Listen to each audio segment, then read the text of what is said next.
Hello everyone, आज मैं Jumman welcome to the jungle movie explain करने वाली हूँ। तो वीडियो को लास्ट तक देखना, कमेंट करना और चैनल को सब्सक्राइब करना। तो चलिए शुरू करते हैं। मूवी की स्टार्टिंग में हमें दिखाया जाता है कि एक आदमी बीच में वॉक करते हुए एक गेम को पाता है जिसका नाम होता है जुमांजी, और वो उसे अपने घर ले आता है। तब साल था 1996, जहाँ बच्चे अभी भी वीडियो गेम खेलते थे, और ये video game smart video game जैसा नहीं थे, बल्कि ये पुरानी वीडियो गेम थी। जब वो बच्चा उस गेम को देखता है तो उसे वो लूडो वाली फीलिंग देता है और वो उसे साइड में रख देता है। रात होने पर उस गेम से आवाज़ आने लगती है। जब वो बच्चा उस गेम को खोलता है तो उसमें से कैसेट मिलती है। अब वो बच्चा अपनी वीडियो गेम में जैसे ही कैसेट को लगाता है, कुछ देर बाद हमें कमरे में से बहुत तेज़ रोशनी दिखाई देती है और वो बच्चा उस गेम के अंदर चला जाता है। अब कहानी हमें ले जाती है 20 साल आगे, यानी 2017 में। यहाँ हमें दिखाया जाता है कि एक स्पेंसर नाम का लड़का जो अपनी दोस्त फ्रिज की होमवर्क को कंप्लीट करने वाला था, और फिर हमें दिखाई जाती है एक लड़की जिसे सोशल मीडिया की एडिक्शन थी। उसे फ़ोन और पिक्चर का काफ़ी एडिक्शन था। हर टाइम वो सोशल मीडिया पे लगी रहती थी। फ्रिज स्पेंसर से ज़बरदस्ती अपना होमवर्क करवाता था, और एक दिन वो उसे कहता है कि मुझे फ्रीक हाउस के बाहर 20 मिनट में मिलो। बच्चे उस घर को फ्रीक हाउस इसीलिए कहते थे क्योंकि ये वही घर था जहाँ से 20 साल पहले एलेक्स नाम का लड़का गायब हुआ था। अब यह बेथनी क्लास में बैठे बैठे अपनी टीचर के सामने वीडियो कॉल पर बात कर रही थी, और इसी चीज़ की पनिशमेंट उसे मिल जाती है। वह दूसरी तरफ इसी कहानी का फोर्थ कैरेक्टर यानी मार्था, उसका आर्ग्यूमेंट हो जाती है अपनी जिम टीचर से। इसी बात की पनिशमेंट उसे मिलती है। वह जहाँ फ्रिज ने अपना पूरा प्रोजेक्ट स्पेंसर से करवाया था, टीचर को इसका पता चल जाता है। अब इसी चीज़ का पनिशमेंट उन दोनों को मिलती है। स्कूल के प्रिंसिपल चारों बच्चों को लेके स्कूल के बेसमेंट में जाते हैं। वह चारों बच्चों को पनिशमेंट पूरा करने के लिए बताते हैं, और उन बच्चों को करना ये था कि पुरानी मैगजीन से स्टेपलर पिन हटानी थी। चारों बच्चे काफ़ी फ्रस्ट्रेट थे। वो बिल्कुल नहीं चाहते थे कि वो पनिशमेंट वाला डे पूरा दिन यहाँ बैठे निकाले। तभी वह उन्हें साइड में रखा एक वीडियो गेम मिल जाती है।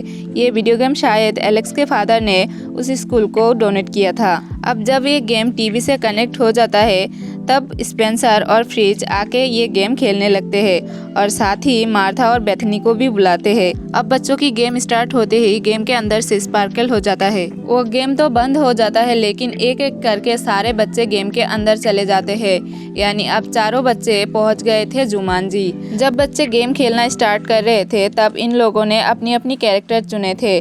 स्पेंसर अब बदल चुका था ब्रेवस्टोन में, मार्था बदल चुकी थी रूबी राउंड हाउस में, फ्रिज बदल चुका था फ्रैंकलिन फेनबर में, और बेथनी बदल चुकी थी प्रोफेसर शेली में। इन चारों के पास अपनी अपनी खूबियाँ थी जिसके बारे में हमें आगे पता चलेगा। अब चारों अपने कैरेक्टर्स को देखते हैं कि वो सभी बिल्कुल डिफरेंट हो चुके थे। जहाँ स्पेंसर एक पतला दुबला सा लड़का था, वो ब्रेवस्टोन की बॉडी ले चुका था, यानी वो अभी बहुत ही स्ट्रांग मैन में बदल चुका था। वही मार्था जो कि गुमसुम सी लड़की थी जिसमें बिल्कुल भी कॉन्फिडेंस नहीं था, वो काफ़ी ब्रेव गर्ल में बदल चुकी थी। बेथनी जिसे फैशन की काफ़ी शौक था, वो अब एक मोटी प्रोफेसर में बदल चुकी थी। और फ्रिज जहाँ पहले एक हट्टा कट्टा सा लड़का था, वो अब एक छोटे कद वाले बायोलॉजिकल इंस्ट्रक्टर में बदल चुका था। बेथनी अपना ये रूप देखने के लिए पानी के पास जाती है तो वहाँ से एक जानवर आकर उसे खा जाता है, और ये देखकर सभी बहुत ही डर जाते हैं। तभी कुछ सेकंड बाद बेथनी आसमान से आकर नीचे गिर जाती है। तब वो हाथ पे बने 3 लाइनें देखते हैं। इससे उन्हें पता चल जाता है कि हम इस गेम के अंदर शामिल हो चुके हैं, और अब हम सभी के पास 3 लाइफ्स है। जैसे कि अभी अभी बेथनी मर चुकी है और वापस जिंदा हो गई है, इसका मतलब इसके पास बचने की सिर्फ 2 ही मौके हैं। और तभी वो देखते हैं कि उनके पीछे बहुत सारे जानवर भागने लगते हैं, और तभी वहाँ पे नाइजल की गाड़ी आ जाती है सबको पिक करने के लिए। ये एक नॉन प्लेयर कैरेक्टर है, यानी जितना इसमें फीड किया गया है उसे उतना ही बोलना था। वो सभी का वेलकम करते हैं जुमांजी गेम में, और सभी को गेम के बारे में बताना शुरू करता है। वो कहता है कि आज से काफ़ी साल पहले इस गेम के अंदर रसेल बेन पेल्ट और ब्रेवस्टोन साथ में काम करते थे। रसेल को एक हीरा हासिल करना था, और वो हीरा लगा था जंगल में जैगुआर की मूर्ति की आँख में। रसेल इस गेम का मेन विलन है। वो जैगुआर की आँख से उस हीरे को निकाल लेता है और उसकी सारी ताकतें खुद पा लेता है। अब वो जंगल श्रापित हो जाता है, और साथ ही साथ जंगल की सारी जानवर रसेल के वश में होता है, क्योंकि उस जंगल की रक्षा करता था उस जैगुआर की आंख में लगा हीरा। तब नाइजेल उन्हें बताता है कि एक रात रसेल से वो हीरा चुरा लेता है और अब वो हीरा दे देता है ब्रेवस्टोन को, और ब्रेवस्टोन को बताता है कि तुम्हें इस हीरे को वापस उस जैगुआर की आंख पे लगाना है। जब तुम जैगुआर की आंख में ये हीरा लगा लोगे तो हमारा जंगल श्राप से मुक्त हो जाएगा और साथ ही साथ तुम भी घर जा पाओगे। और याद रखना, तुम्हें ये गेम खत्म करना है जुमांजी के नाम लेकर। और जाते वक्त नाइजेल ब्रेवस्टोन को एक मैप भी देके जाते हैं जिसमें लिखा था आगे की सारी रास्ते। जब ये लोग मैप खोलते हैं तो ये मैप बिल्कुल खाली होता है। तब इनमें से बेथनी कहती है कि इस मैप में तो सब कुछ लिखा है। तब उन्हें पता चलता है कि बेथनी एक प्रोफेसर है जो कि मैप पढ़ सकती है और अब वो मैप को देखकर बताती है कि इसमें से एक हिस्सा गायब है और हम लोग पहाड़ियों के बीच में है और अभी हम सही रास्ते पे है। ब्रेवस्टोन का हाथ अपनी बॉडी पर लगता है और तभी यहाँ एक पावर पैनल ओपन हो जाता है। उस पैनल पे लिखी थी सभी की स्ट्रेंथ और वीकनेस। यह हमें ब्रेवस्टोन की स्ट्रेंथ के बारे में पता चलती है। वो काफ़ी ब्रेव है, स्ट्रॉन्ग है और उसमें काफ़ी स्पीड है। और उसकी वीकनेस कुछ भी नहीं है। अब जब फ्रीज अपना स्ट्रेंथ चेक करता है तो उसमें लिखा था कि वो एक बायोलॉजिकल इंस्ट्रक्टर है, यानी उसे हर जानवर के बारे में डिटेल से पता है। और उसकी वीकनेस है केक, यानी वो अगर केक खाएगा तो वो मर जाएगा। वही मार्था की स्ट्रेंथ थी कि वो एक डांसिंग फाइटर है और साथ ही साथ उसे कराटे भी आती है। और उसकी वीकनेस थी वैनम। इसी तरह बेथनी अपनी स्ट्रेंथ चेक करती है और उसमें लिखा होता है कि वो मैप पढ़ सकती है। और अब चारों को पता चल जाता है कि अब हम इस गेम का हिस्सा है और अगर हमने जुमांजी को बचा लिया तो हम अपनी अपनी घर जा सकते हैं। इसी कारण हमें ये गेम को खेलना ही पड़ेगा। तभी उन चारों के ऊपर अटैक हो जाते हैं और वो अटैक कर रहे थे कुछ बाइकर्स। तभी वो भागते हुए एक जंगल में पहुंच जाते हैं। तभी वो चारों एक दूसरे की मदद करते हुए पहुंच जाते हैं एक वाटरफॉल के सामने, जहां उनके पास कूदने के अलावा और कोई ऑप्शन नहीं था। चारों वाटरफॉल में कूद जाते हैं, लेकिन उसी समय मार्था को पता चलता है कि उसे गोली लगी है और वहाँ पे मार्था मर जाती है। कुछ सेकंड बाद वो जमीन पर आ गिरती है। वही मार्था की भी एक लाइफ खत्म हो चुकी थी। अब बेथनी मैप को पढ़ना स्टार्ट करती है। मैप में लिखा था कि मैप का एक और टुकड़ा बाजार में मिलेगा। सभी आगे बढ़ने लगते हैं। तभी फ्रिज और स्पेंसर के बीच झगड़ा हो जाता है। फ्रिज इन सभी मुसीबतों का दोष स्पेंसर को देते हैं। फ्रिज को अपने बॉडी पर हमेशा से कॉन्फिडेंस था और इसी टाइम भी फ्रिज स्पेंसर को कमजोर समझता है और स्पेंसर को धक्का दे देता है खाई के अंदर। और खाई में गिरने की वजह से स्पेंसर की भी एक लाइफ चली जाती है। स्पेंसर जब वापस आता है गेम के अंदर तो सभी एक दूसरे को कहते हैं कि हम एक दूसरे से लड़के यहाँ से कभी नहीं निकल सकते। हमारे पास लिमिटेड लाइफ है तो हम इसे ऐसे ही वेस्ट नहीं कर सकते। अब चारों पहुंच जाते हैं मार्केट में मैप का आखिरी हिस्सा ढूंढने के लिए। जैसे कि हमें पता था कि फ्रिज का वीकनेस थी केक। उसे भूख लगने की वजह से वो केक खा लेता है और उसी टाइम ब्लास्ट हो जाता है और यहाँ पे फ्रिज की एक लाइफ खत्म हो जाती है। कुछ देर बाद उन लोगों के सामने एक बच्चा आता है और सभी का वेलकम करते हैं और उन चारों को एक पहेली बता के चला जाता है कि अगर तुमने आंखें झपकाई तो ये तुम्हें मार भी सकता है। उन चारों इस पहेली को सुनकर कमरे के अंदर चला जाता है। सभी ब्रेवस्टोन को आगे कर देता है। सभी कहते हैं कि तुम सबसे स्ट्रांग हो तो आगे तुम्हें ही जाना चाहिए। जब स्पेंसर बॉक्स को खोलता है तो उसमें था ब्लैक माम्बा और वो उसे देखते ही वापस से उस बॉक्स को बंद कर देता है।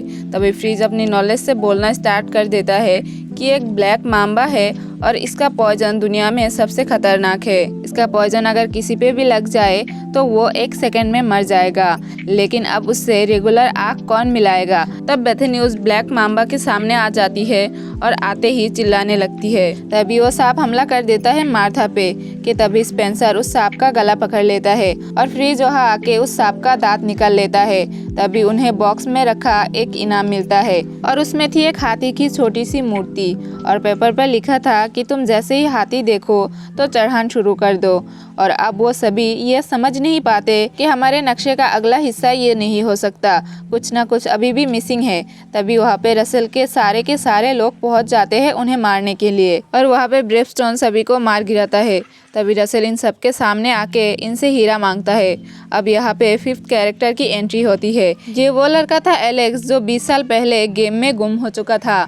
अब वो रसेल के लोगों के सामने धुआं कर देता है और सभी को अपने साथ ले जाता है। वो सभी को एक ऐसी गुफा में ले जाता है जहां उन्हें बहुत सारी चीज़ें दिखने को मिलती है। अब सभी उस गुफा से बाहर निकल के वापस जंगल में पहुंच जाते हैं और तभी एलेक्स अपना इंट्रोडक्शन करवाता है सभी लोगों से कि मैं यहाँ पे काफ़ी टाइम से हूँ और अभी तक इस गेम को पार नहीं कर पाया हूँ। दूसरी तरफ रसेल बहुत गुस्से में होता है कि उसके पास हीरा नहीं है बल्कि ब्रेवस्टोन के पास है। अब एलेक्स सभी को एक घर में ले जाता है और वो घर था एलन पेरिस का। जुमंजी मूवी के अंदर ये मेन कैरेक्टर है जो कि गेम के अंदर चले गए थे और काफ़ी साल तक इसी गेम के अंदर थे। एलेक्स जो काफ़ी समय से गेम के अंदर थे वो एलन पेरिस के घर में ही रह रहे थे। एलेक्स बताता है कि उसके पास सिर्फ एक ही लाइफ बची है और वो कोई रिस्क नहीं लेना चाहता। अब चारों को समझ आ जाता है कि उन्हें जो मैप का हिस्सा मिलने वाला था वो और कोई नहीं बल्कि एलेक्स था। सभी एलेक्स को पाकर काफ़ी खुश होते हैं। एलेक्स बताता है कि अब हमारा नेक्स्ट लेवल है ट्रांसपोर्टेशन शेड को पार करना। ट्रांसपोर्टेशन शेड को पार करने के बाद ही हम पहाड़ी चढ़ सकते हैं। अब सभी निकल जाते हैं ट्रांसपोर्टेशन शेड की तरफ। वो देखते हैं कि गार्ड उनके पहरेदारी कर रहे हैं और गार्ड उन्हें अंदर नहीं जाने देंगे। तब सभी लोग मिलके तरकीब सुझाते हैं और सोचते हैं कि उन्हें गार्ड का ध्यान भटकाना है और बाकी लोग अंदर घुस जाएंगे। अब सभी मार्था को कहते हैं कि तुम्हें ही यह काम करना पड़ेगा क्योंकि वहाँ पे सिर्फ वही एक लड़की थी जो कि उनका ध्यान भटका सकती थी। बेथनी अपनी लड़कियों वाली अंदाज में मार्था को ट्रेनिंग देती है। अब जहाँ मार्था उन गार्ड्स का ध्यान भटकाने के लिए जाती है, यहाँ एलेक्स आज से 20 साल पुरानी किसी एक्ट्रेस का नाम लेता है और कहता है कि मार्था उसकी तरह दिखती है। तभी सभी को समझ में आ जाता है कि ये अभी भी 20 साल पहले के बारे में बात कर रहा है और वो बताते हैं कि ये 2017 चल रहे हैं। और वो एलेक्स से पूछता है कि तुम्हें क्या लगता है ये कौन सा साल है। तब एलेक्स बताता है कि 1996। अब सभी सरप्राइज हो जाते हैं कि वो पिछले 20 साल से यहाँ फंसा हुआ है। अब मार्था वहाँ पे पहुँच जाती है गार्ड का ध्यान भटकाने के लिए, लेकिन वो बिल्कुल भी अच्छी एक्टिंग नहीं कर पाती है। तभी वहाँ पे म्यूजिक स्टार्ट हो जाता है और मार्था की स्ट्रेंथ थी डांस फाइटिंग। वह गाना चलते ही गार्ड्स को मार गिराती है। अब सभी लोग ट्रांसपोर्टेशन शेड के अंदर चले जाते हैं और वहाँ पे रखी व्हीकल्स को चलाने की सोचता है और उसी टाइम रसेल के आदमी पहुँच जाते हैं उन्हें मारने के लिए। सभी एलेक्स को हेलीकॉप्टर उड़ाने के लिए बोलता है लेकिन वो मना कर देता है क्योंकि उसके पास सिर्फ एक ही लाइफ बची थी। सब लोग उसे समझाते हैं और फिर उसके बाद वो हाँ कर देता है। फिर वो सभी हेलीकॉप्टर लेकर वहाँ से निकल जाते हैं, लेकिन रसेल के आदमी उन पर फायर करने लगते हैं जिससे हेलीकॉप्टर की ब्लेड में लगी वायर खुल जाती है और वो सभी नीचे गिरने लगते हैं। लेकिन किसी तरह एलेक्स उसे कंट्रोल कर लेता है। लेकिन तभी बहुत सारे राइनोसोरस उन पर हमला करने के लिए आ रहे थे। ब्रेवस्टोन हेलीकॉप्टर के वायर को जोड़ने के लिए ऊपर जाते हैं और वो उसे जोड़ देता है, लेकिन वहाँ पे फ्रिज के बैग से वो हीरा नीचे गिर जाता है। तब स्पेंसर कहता है कि हमें वापस से वही जाना होगा और सारे राइनोसोरस उस हीरे के पास थे। तब स्पेंसर फ्रिज को नीचे गिरा देता है उनका ध्यान भटकाने के लिए और स्पेंसर उस हीरे को उठा लेता है और फ्रिज को वो राइनोसोरस मार देता है।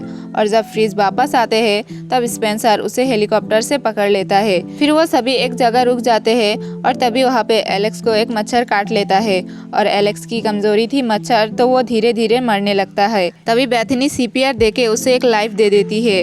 अब फाइनली वो लोग पहुँच जाते हैं उस जैगुआर के मूर्ति के सामने। जब वो लोग वहाँ पहुँचते हैं तब स्पेंसर कहता है कि ये रास्ता इतना ईजी नहीं होगा।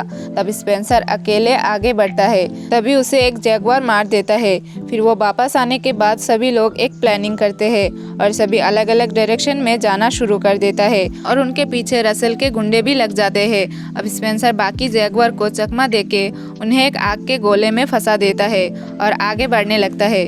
दूसरी तरफ जब फ्रिज अपने डायरेक्शन में जा रहा होता है तभी उनके सामने एक हाथी आ जाता है, पर वो उस हाथी को कंट्रोल कर लेता है। दूसरी तरफ रसेल बेथनी को पकड़ लेता है और सबसे कहता है कि तुम मुझे हीरा दे दो वरना मैं इसे मार दूंगा। स्पेंसर कहता है कि मेरे पास हीरा नहीं है। तभी फ्रिज हाथी में बैठ के आता है और वहाँ पर सारे जैगुआर को मार देता है और तभी वो हीरा कहीं गिर जाता है। तभी मार्था स्पेंसर से कहती है कि तुम ऊपर जाओ, हीरा तुम्हें मैं लाकर दूंगी।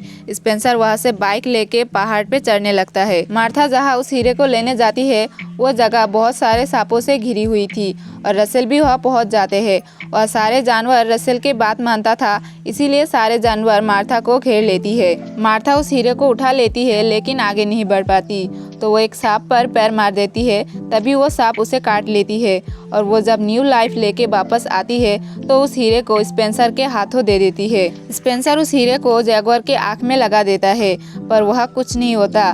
तभी सबको याद आता है कि इस गेम को ख़त्म करना है इस गेम के नाम लेकर। तभी सब एक साथ जुमांजी का नाम लेते हैं और श्राप टूट जाते हैं और जंगल पहले की तरह हो जाते हैं और रसेल भी गायब हो जाता है। फिर उनके सामने नाइजेल आ जाता है। नाइजेल उनको बधाई देके वापस भेज देता है। अब सभी स्कूल के बेसमेंट में पहुंच जाते हैं लेकिन वहाँ एलेक्स नहीं था और फिर वो सब एलेक्स को ढूंढने के लिए फ्रीकी हाउस में जाते हैं और वो बहुत ही नॉर्मल हाउस लग रहा था और काफ़ी सजावट भी हो रखी थी उस घर में। एलेक्स सबको देखकर उनके पास आता है और कहता है कि गेम ने मुझे उसी टाइम भेज दिया जहाँ से मैं गायब हुआ था। तभी से मैं अपनी फैमिली के साथ हूँ और मैंने अपनी दूसरी बेटी का नाम बेथनी रखा है क्योंकि इसी नाम की लड़की ने मेरी जान बचाई थी। अब वो चारों एक दूसरे की दोस्त बन जाते हैं। स्पेंसर और मार्था डेट भी करने लगते हैं। अब चारों उस गेम के पास खड़े होते हैं और फ्रिज उस गेम को तोड़ देता है और मूवी यहीं पे ख़त्म हो जाती है।